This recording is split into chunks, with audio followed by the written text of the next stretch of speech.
So, magandang araw. Gagawa na naman tayo ng video. So, gagatasan pa rin natin tong Katniel na issue.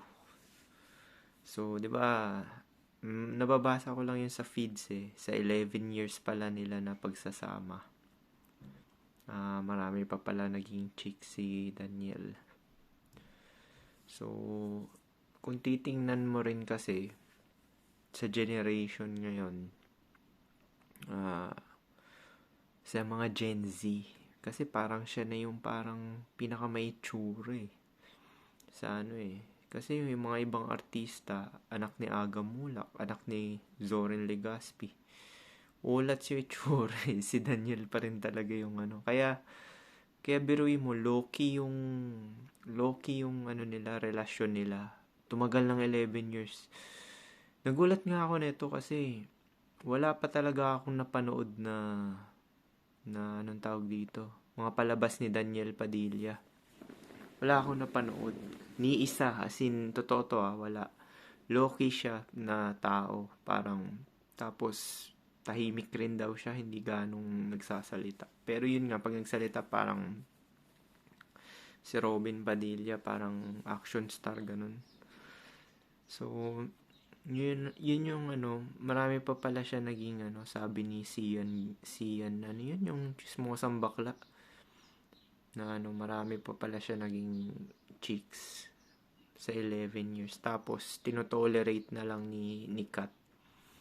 Hinahayaan na lang kasi nga, love niya si Daniel Padilla. Si DJ. So, yun, biruin mo, na 11 years, tapos marami pa pala siyang nagiging chick sa 11 years. Pero, nag-i-stay lang siya dun sa, ano niya, dun sa naging una niyang girlfriend. Tapos siguro napuno na si Catherine kasi nga ang dami na talagang ang dami na naliling sa kanya. Kaya brinik na, kaso nga lang, yun nga, talo si Catherine kasi 27 na siya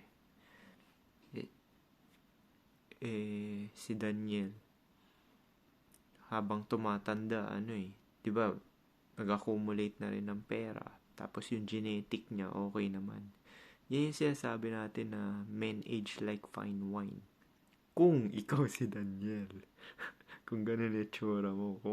Kung normie ka lang or sub 5 ka, hindi ubre yung men age like fine wine. So, sa mga piling ano lang yun. Pero si Daniel kasi, hindi naman siya talaga yung super gwapo eh. Pero siya na yung may itsura sa generation ngayon. Kasi tutusin, sa millennial, maraming may itsura eh. Kahit nga si Carlos Agassi, kabataan ni Carlos Agassi, kaya niya imagyan si Daniel Padilla eh. Sa millennial talaga, yun yung generation na marami talagang mga jawline talaga. Yung mga rock talaga yung mga jawline nila, kagaya nila Dieter Ocampo, Piolo Pascual, tapos ayan si Carlos Agassi, sino pa ba, Jordan Herrera, tapos Mark Anthony, Fernandez, yung tatlong gwaping, yun talaga, halos lahat sila talaga magaganda yung jawline nila. Eric Prochoso, yung isa pa, Joe Mariliana. Ngayon, Gen Z wala eh. Daniel Padilla na pinaka-king nila eh.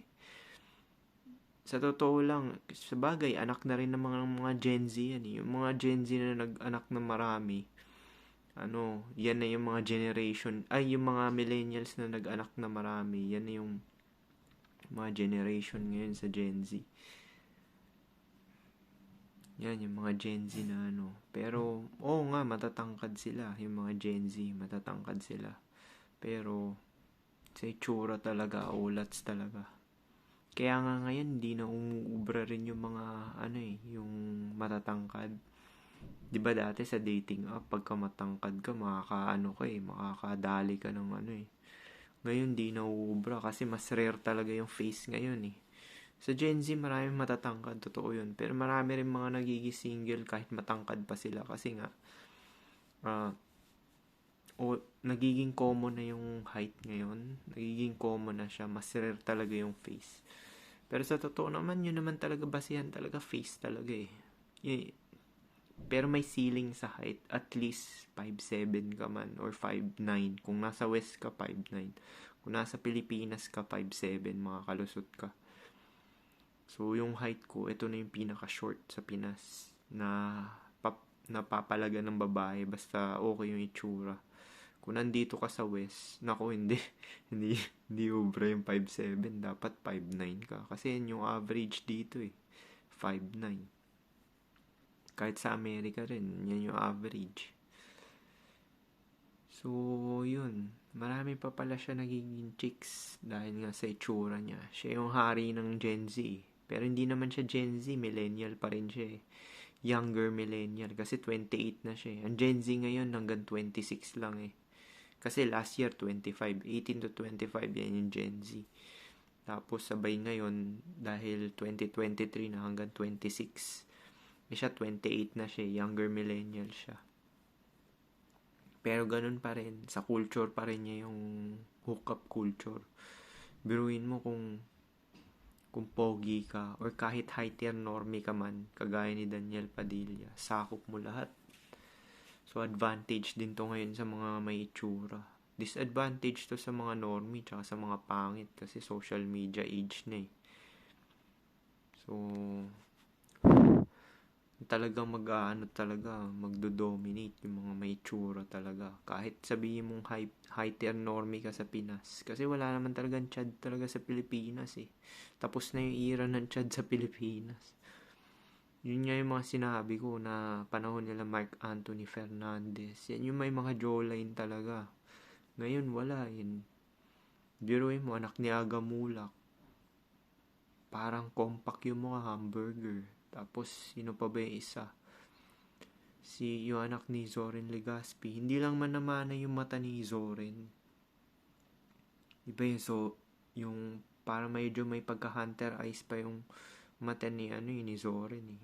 Pero hindi naman nagmana kay Carmina eh. Minsan kasi yung babae ganun eh. Dapat inaano rin nila yung tsura nila. Sinisisi nila sa lalaki lang yung genetic. Papaanak sa poging lalaki. Eh, meron din namang effect sa kanila yun. Yung, syempre hati yun, di ba? Hindi lang naman sa lalaki yun eh. Swerte kung sa lalaking pogi lahat. Paano kung nagmana sa nanay? Kagaya niya, yung anak ni nila Zoren, tsaka ni Carmina. Nagmana kay Carmina yung yung dalawa. Kaya tuloy yung lalaki, ulats. Hindi makapambabae, isa lang siya. Si Daniel, marami. Kasi binunyag nung bakla eh. Tapos, sabi pa raw, yung nag-break daw si Andres, makipag one night stand kay Daniel habang kino-comfort. Uso na rin ngayon yan eh. Doon nga lang sa Bugoy na Kuy-Kuy na palabas, podcast nila, willing na talaga yung babae na ganun, na mag-share. Kawawa na ngayon yung mga normie tsaka yung mga pangit. Dahil willing na yung babae mag-share eh. Kasi unang-una, bakit silang papalay sa pangit? O meron naman mga normie talaga na nagpapaanak rin. Pero, yun nga, ginagamit lang sila na taga-serbisyo. Ngayon, pag nag-asawa ka ngayon, ikaw gagawa lahat, promise. Nakita ko na yan sa mga katrabaho ko eh. Sila gumagawa lahat eh.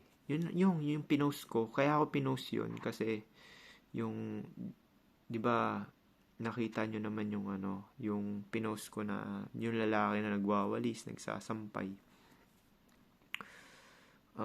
Yan yung ginagawa ng mga katrabaho ko. Tapos yung mga kaibigan ko na nag-asawa at anak. Pero yung mga kagaya ko na na pag nagkaroon ka kasi ng maraming experience, mumulat yung mata mo, mabablackpill ka. So parang ayaw mo na rin magsettle na kahit na ayaw mo magpakasal. Kasi wala naman din talaga nagtatagal eh. Yung iba ginagawa na lang yan for the sake na may anak eh. Pag lumaki na yung mga anak, doon na maghihiwalay. Yung mga napansin ko sa eh. So, namulat na mata ko niyan. Buti na lang talaga. Hindi rin akong nagpatali sa isa lang na ano. Meron nag-comment nun eh, tama yung strategy na ano eh, anak ka na lang, tapos magsustento ka na lang dun sa ano, dun sa bata. Tapos hayaan mo na yung babae magpalaki. Ganun nga yung, dapat ganun yung ginawa ko eh, yung strategy. Kasi, biruin mo, anakan mo, tapos may tsura ka naman, di ba? Ako pala, kunwari. Kunwari lang si... Yun, kunwari. Ayun, may naganak ako. Magsusustento na lang ako. Mas maigi na yun. Kaysa mag-hands-on ako yung ako mag-aalaga. Kasi na-witness ko rin yan sa tatay ko eh. Tatay ko, hindi siya hands-on na yung mga gala-gala, ganyan. Hindi ko nga siya nakikita. Gabi lang talaga eh. As in, yung typical talaga na babaero type.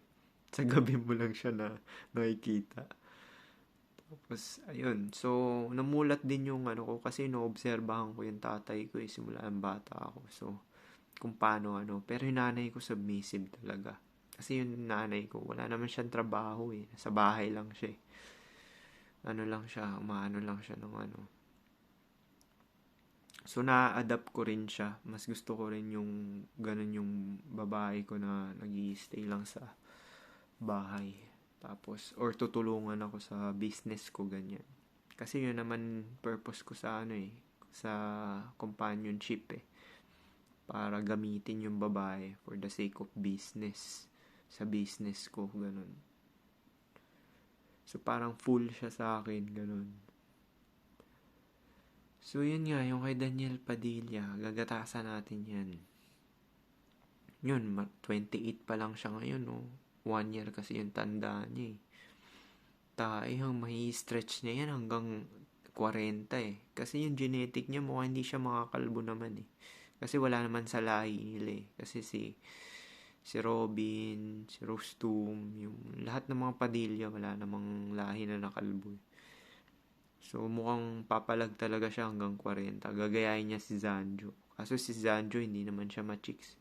Biruin mo yung dalawang kaibigan ni Daniel Padilla. Si Zanjo, tsaka si um, Joshua ba yun? Yung ex ni, ni Barreto. Ayun, hindi sila kasing kagaya ni Daniel na ma-chicks talaga. Kasi ito yung sinasabi natin na passive. Kasi kay Daniel Padilla, yung babae mismo nagbabato ng sarili nila eh. Parang biruin mo, yun talaga yung malalaman mo eh. Pag nakaka-receive ka ng crush, simula sa bata pa lang. Biruin mo si Brillantes, bata pa lang, crush na siya eh. So, ibig sabihin, yung itsura mo, sakop yung different age group. Bata, nagka-crush sa'yo. Matanda, kinikilig. Pati bakla. Pagka ganun yung mo, ibig sabihin, may tsura ka talaga. Tsaka pag naranasan nyo yung babae, yung binabato na yung sarili. Kasi ako naranasan ko yan eh. May nagsabi nga nito eh, sa ba yun?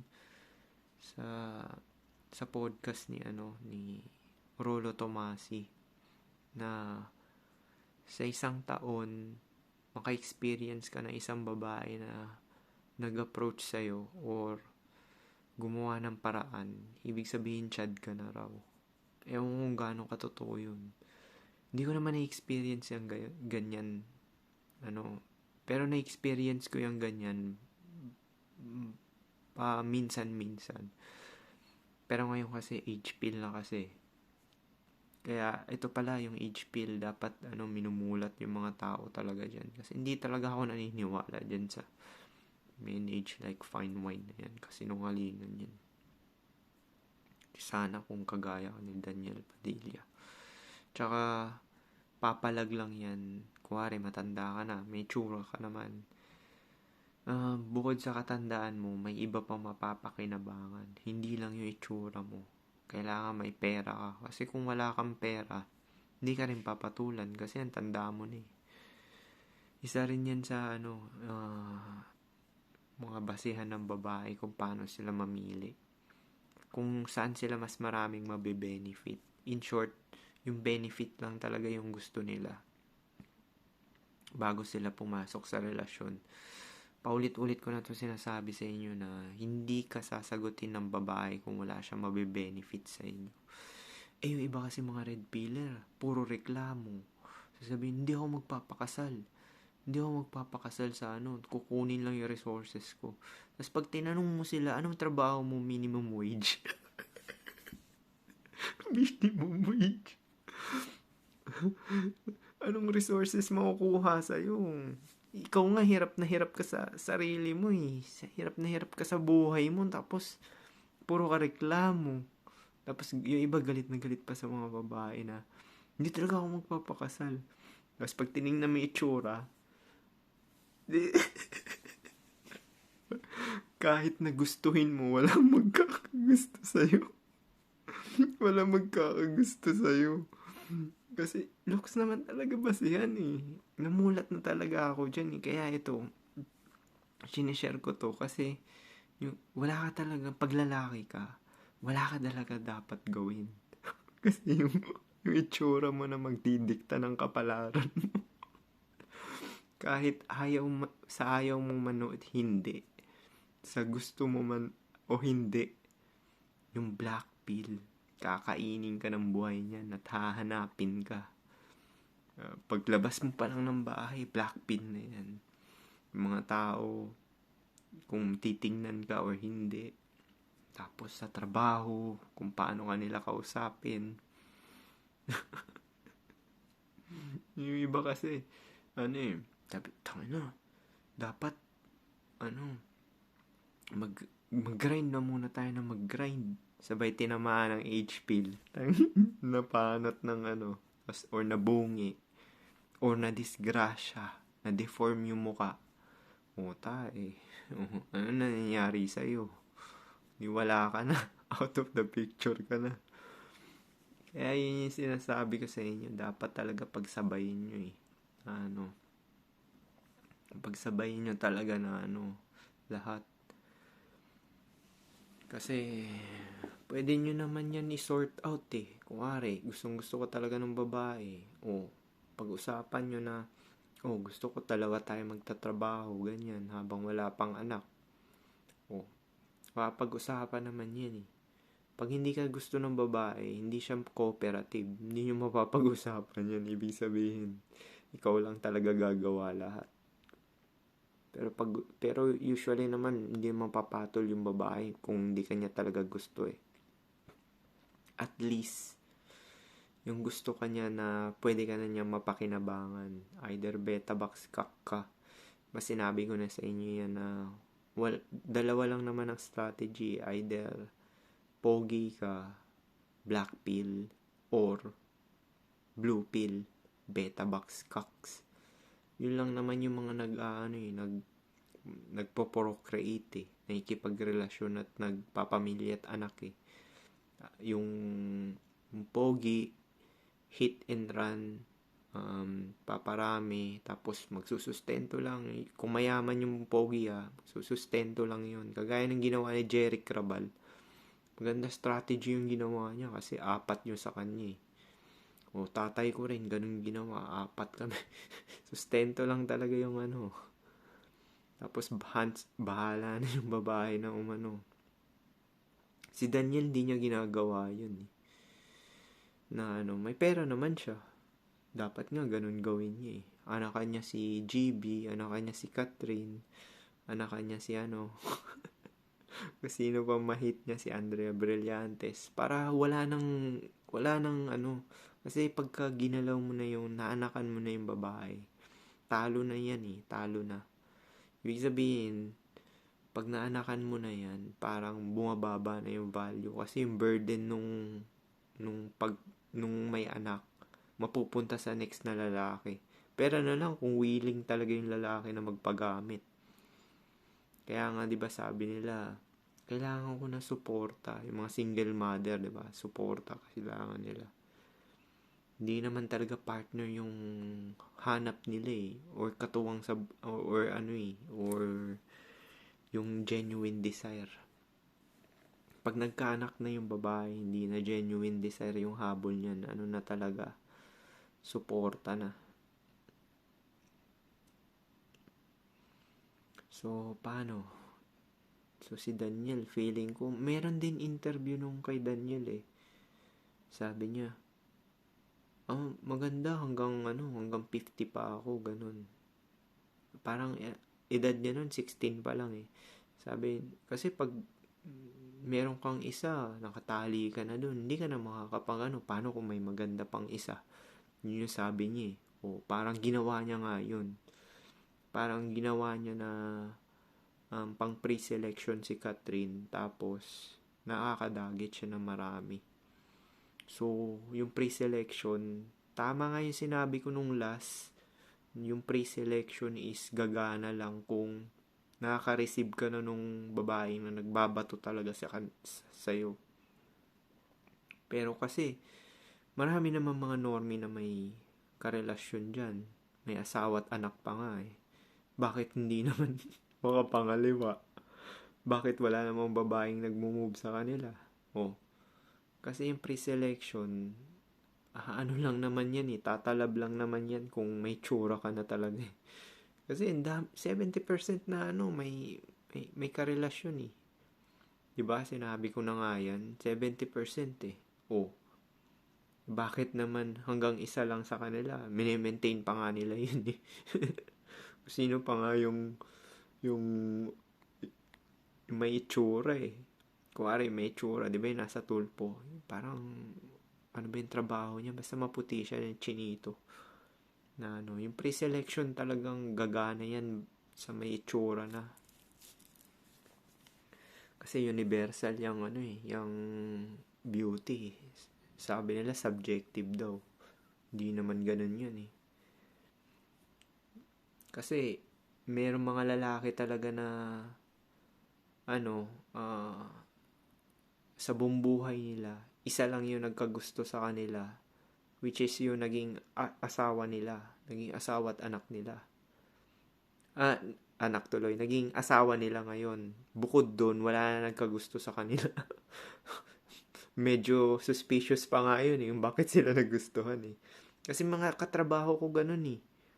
Mga katrabaho ko, sila yung nakauna, tapos sabay Pero after nun, wala na nagkagusto sa kanila eh.